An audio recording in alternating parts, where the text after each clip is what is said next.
Hey, how are you? My name is Ben, and I'm a movie buff.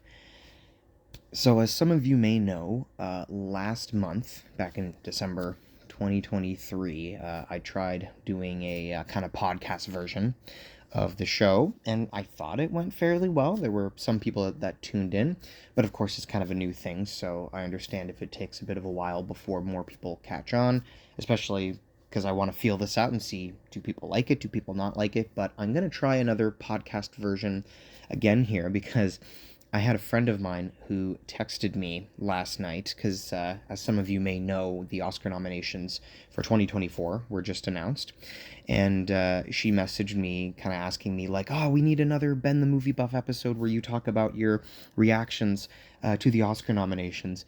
And as much as I'd love to do one where you can actually see me and I'm showing pictures and whatnot, it does take a bit of a while. And I find myself still kind of busy with all sorts of things. So I thought at the very least I would do a podcast version so I could still kind of give you my reactions for those that are interested.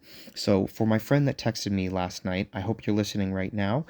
Thank you for making this suggestion. And here we go. I want to be clear first with this podcast episode here that, for one, I have not seen most, if all, of the Best Picture nominated movies. For example, I still haven't seen Poor Things or Zone of Interest or The Holdovers. There's a few others that I'm missing that I do want to see. I have, however, seen Oppenheimer and Barbie and Past Lives and Maestro. All four are nominated for the top prize. So I suppose 4 out of 10 ain't so bad. But of course, give me a month or so and I will have seen more. So for one, I'm not going to be reacting necessarily to every single award and every single movie because A, that takes a lot of time, and B, like I said, I haven't seen all of the movies. The other thing I wanted to mention too is that I know sometimes when people do reactions to the nominations that they will kind of go through every single category. And once again, I haven't seen enough, and I feel like that also just takes a while to kind of list them all, especially if I'm just doing a podcast version here by myself. So, what I'm going to do, of course, is kind of react to the things that I can relate to, the movies that I have seen and can comment on. So let's get to it. Obviously, the front runner that I think a lot of people have been talking about for a while now is Oppenheimer. Oppenheimer got 13 nominations, including Best Picture, Best Director, 3 acting nominations for Emily Blunt and Robert Downey Jr. and Cillian Murphy, which is great, and also Best Adapted Screenwriting. And of course, a whole bunch of other awards, which I think is great. I think you've probably heard me talk before about how much I like Christopher Nolan and how much I like his movies. I mean, Memento, Inception, and The Dark Knight are just some of my favorite movies ever. So to see him getting this recognition and for a movie like Oppenheimer getting 13 Oscar nominations, I think is really cool, and very well deserved. As you know, it was in my top 5 films seen in 2023. So I think that's great. There was some talk recently about whether a movie like Oppenheimer could possibly get 14 nominations, which would kind of be the record of, the most nominations ever received by a film. So for those of you that might not know, sorry, there are 3 films that have all been nominated for 14 Oscars, right? There's never been a film nominated for 15, but there are 3 that have been nominated for 14 Oscars, and that is All About Eve, Titanic, and La La Land. So 14 is a really impressive number given the fact that it's happened 3 times only in all of Oscars history.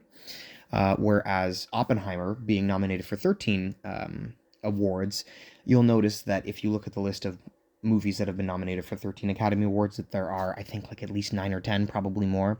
And I feel like in the last 22 years, we've gotten, I think, 5 movies that have been nominated for 13 Oscars. So 13 is still a really impressive number, but it is one short of that record. And I'm sure, give it some time, we'll see another movie, maybe in the next 5 or 10 years, that gets 14.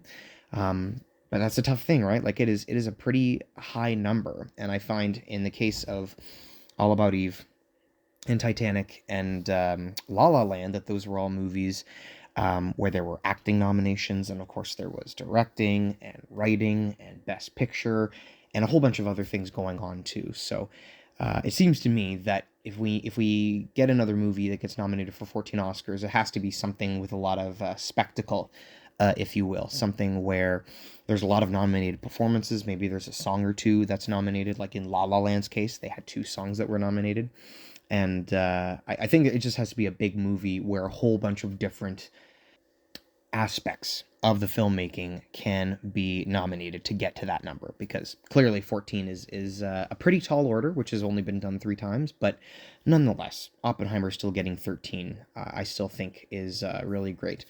I would also say too right now that unless there are some big changes, and you never know, right? Sometimes, a movie seems like the front runner and then it doesn't end up winning and it ends up going to another movie. You can just never really tell sometimes.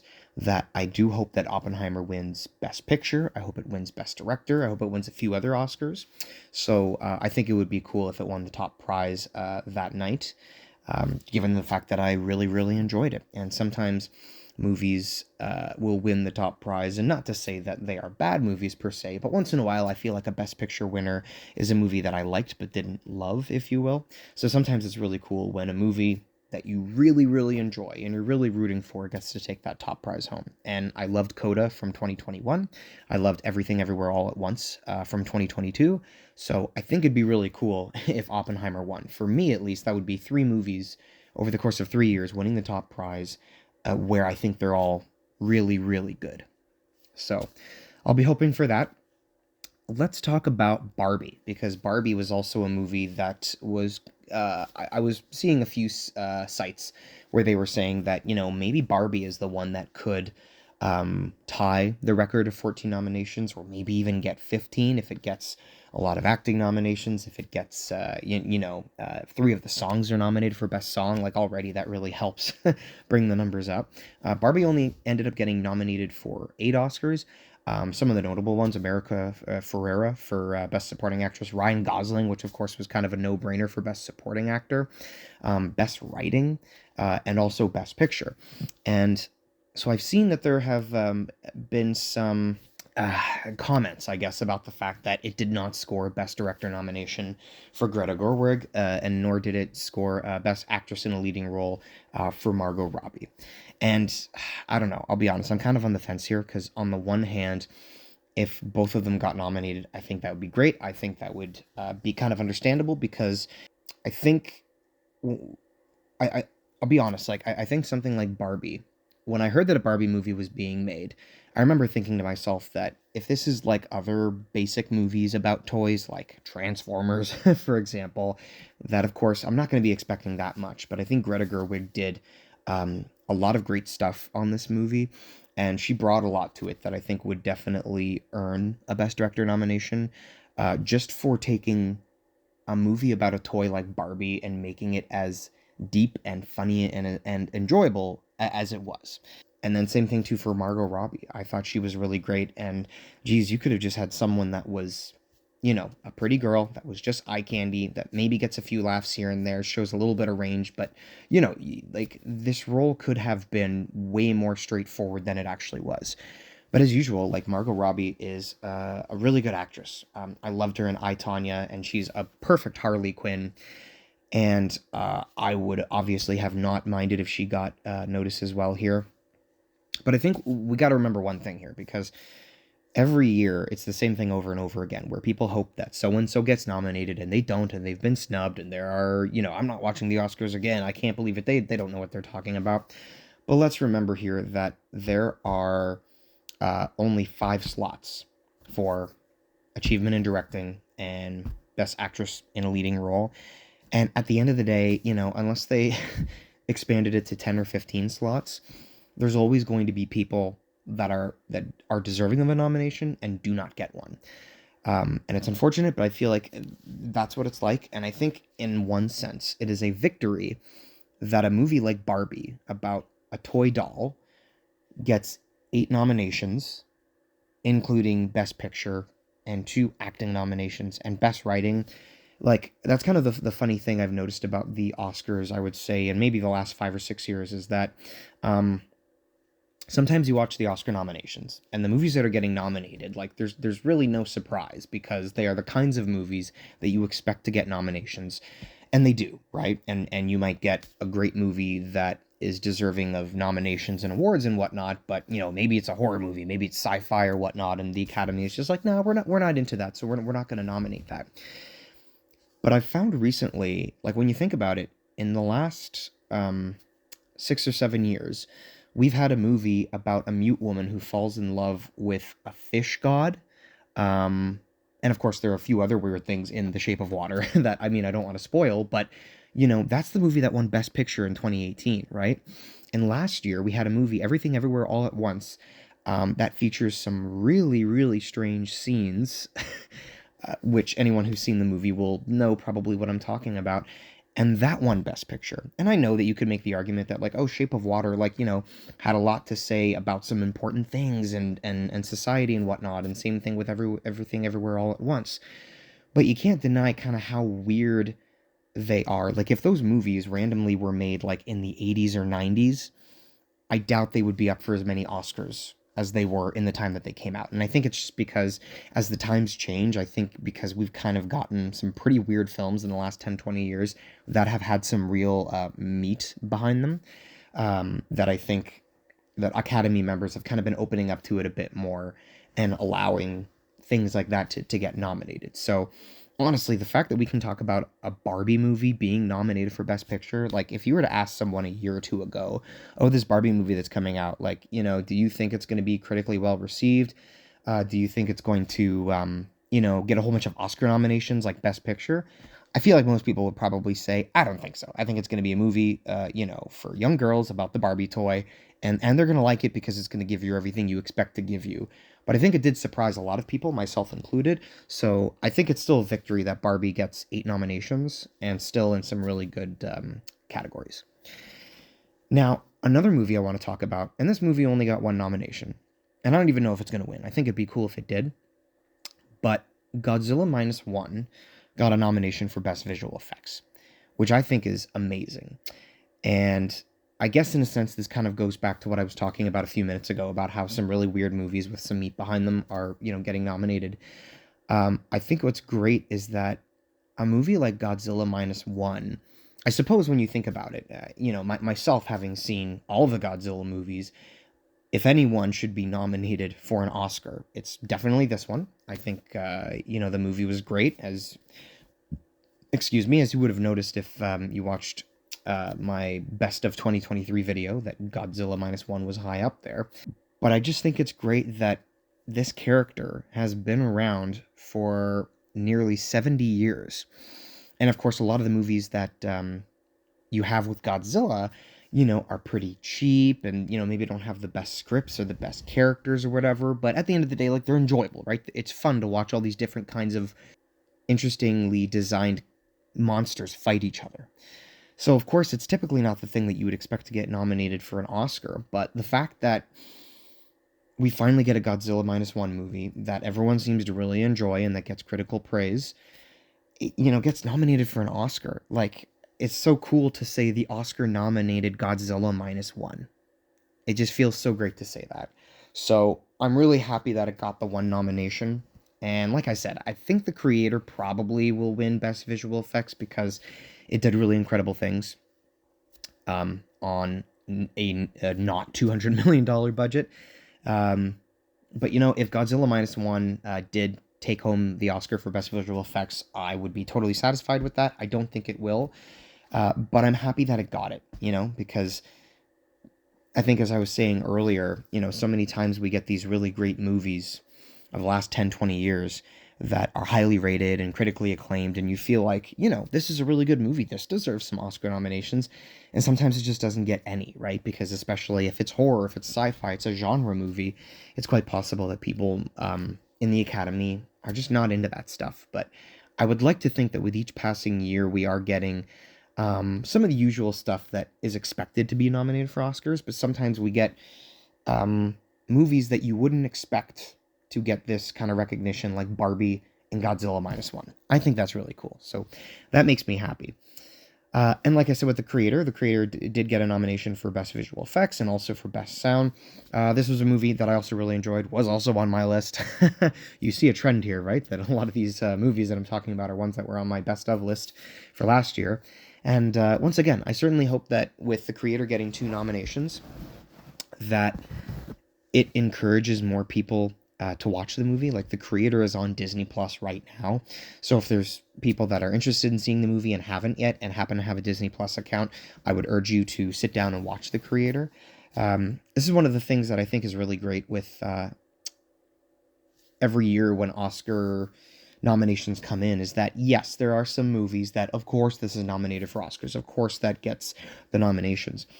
But once in a while, you do get some movies that I think maybe kind of put a spotlight on these movies. And I think I've said it before years ago on the channel how sometimes these movies get nominated for Oscars that I've never heard of before, and I sit down and watch them and can actually understand pretty clearly why it's getting the recognition that it is, why it's being nominated for these awards, because it's really good. And sometimes it wins and sometimes it doesn't.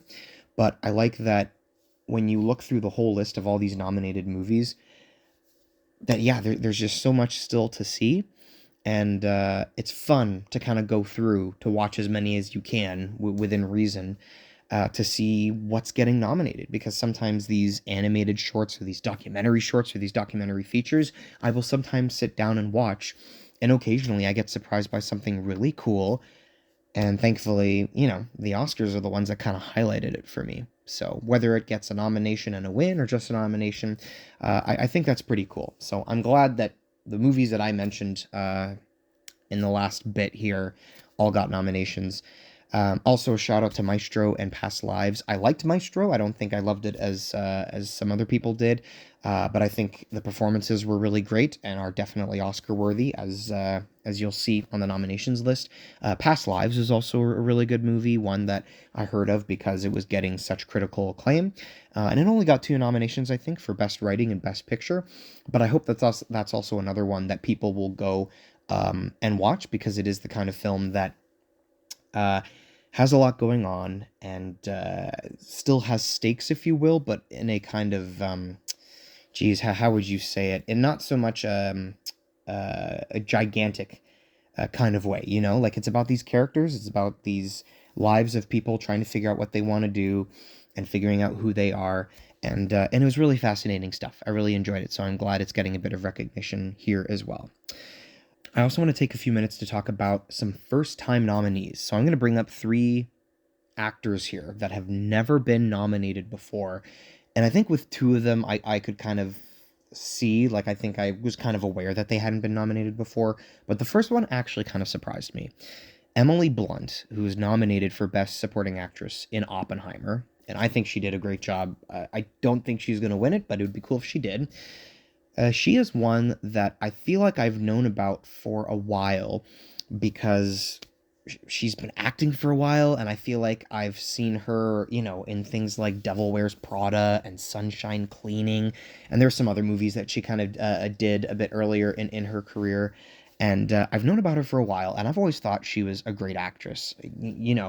The A Quiet Place movies, and there's some other really good movies that she's in as well. Adjustment Bureau is another one with Matt Damon. And it's kind of funny because she is one of those actresses that if someone were to quiz me and say, has she been nominated for an Oscar?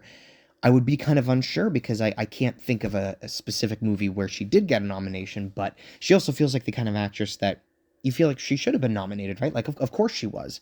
But at the end of the day, I guess it depends, like, what kind of roles are you taking and what kind of movies are you in, because even though I think she was due for a nomination years and years and years ago, Oppenheimer is the first time that she's nominated. So I think that is super cool. She is well deserving of it. Another actor that I've really liked, and I think the first time I saw him was in Casino Royale, Jeffrey Wright. Jeffrey Wright has done some great work as Felix Leiter in the Daniel Craig Bond movies. I believe he was in The French Dispatch and a whole bunch of other movies too that I really enjoy. I think he's a great actor, and I have not obviously seen American Fiction yet, but I look forward to it. I'm glad he got a nomination, because he's another one that every time I see him, I just can't wait to see what he's going to do. and I really like how he handles his roles. So this has also been a long time coming. Good for him. And then Cillian Murphy. I am pretty sure that the first movie I saw Cillian Murphy in would have either been Batman Begins or 28 Days Later. And how crazy is it that a movie like Batman Begins is almost 19 years old?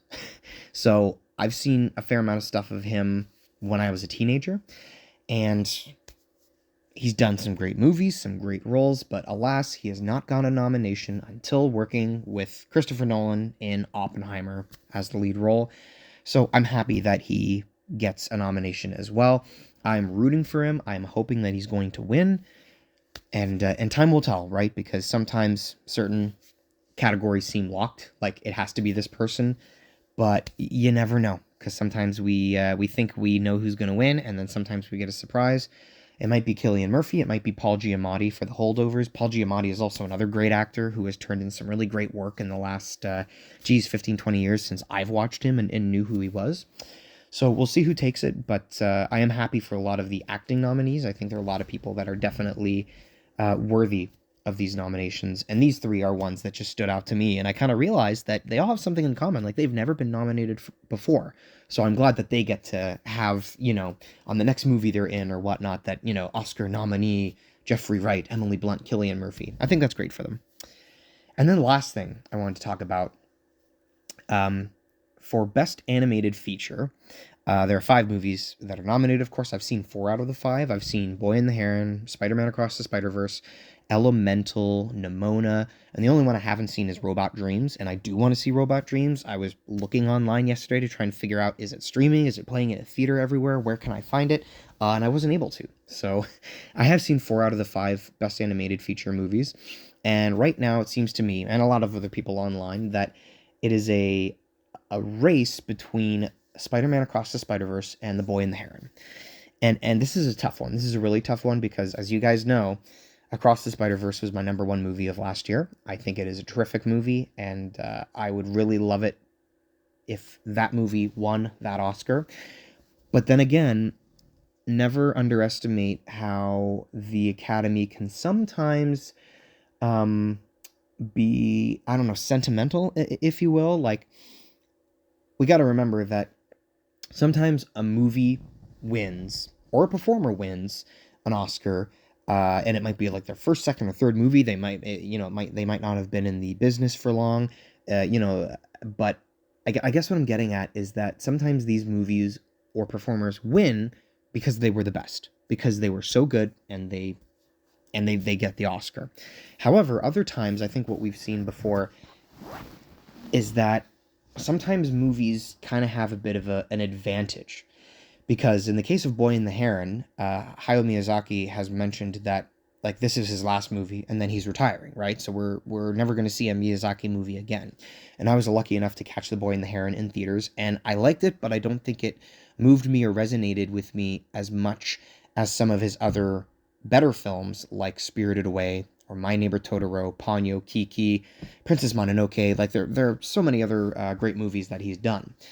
But I think Spider-Verse is the better animated film, and a lot of it kind of comes down to the fact that they do so much with all the different character styles, with the different worlds that we visit, with the different kinds of animation that we get to see in the movie. Like, for example, the spot when he finds that he can kind of open portals to any world at will. He looks into a Lego universe. He looks into the real universe that Venom takes place in. There's just so much going on, and it's so impressive that I do feel like Spider-Verse is the better movie and the better animated movie, so I'd love if it won.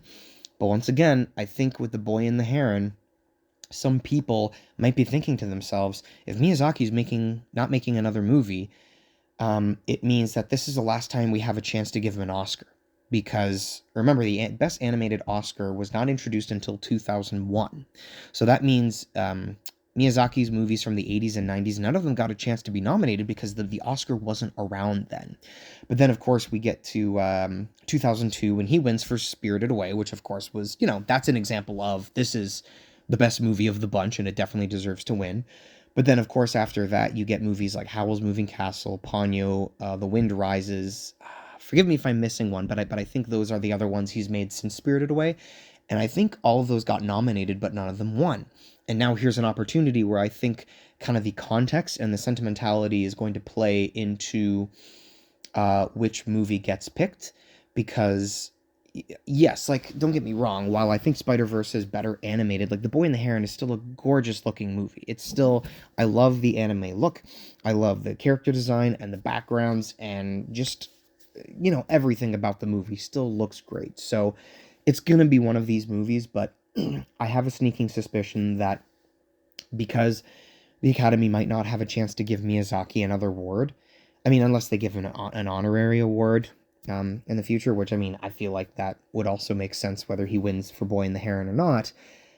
I think Boy and the Heron could possibly win, but I'm still rooting for Spider-Verse. I think it's one of those situations where who do I think will win? Probably Boy and the Heron, but who do I think should win? I think it should be Spider-Verse, because I still go back to that movie and look through certain scenes and am just like blown away by the attention to detail and all the cool, crazy things that they do in that movie.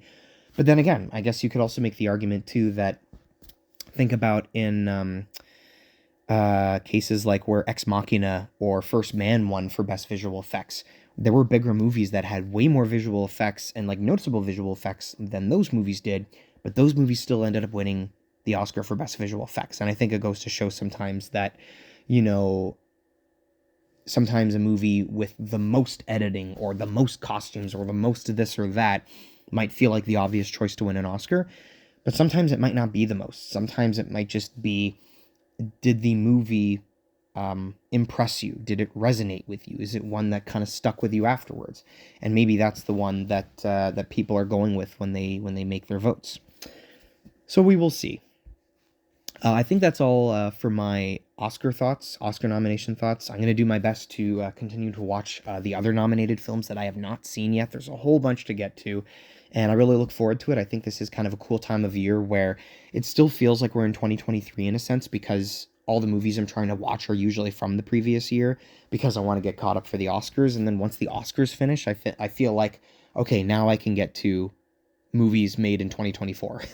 Not like there are too many of them by the time we get to March, but I feel like there's kind of a hangover that I have to watch these movies from the previous year for the Oscars, and then once the Oscars are done, then I get to move on. But yep, as always, it's so exciting to look through all the nominated movies, and I hope you enjoyed my thoughts. If you have any comments or questions or ideas for episodes, please comment below. Thank you again for listening, and I'll see you in the next one.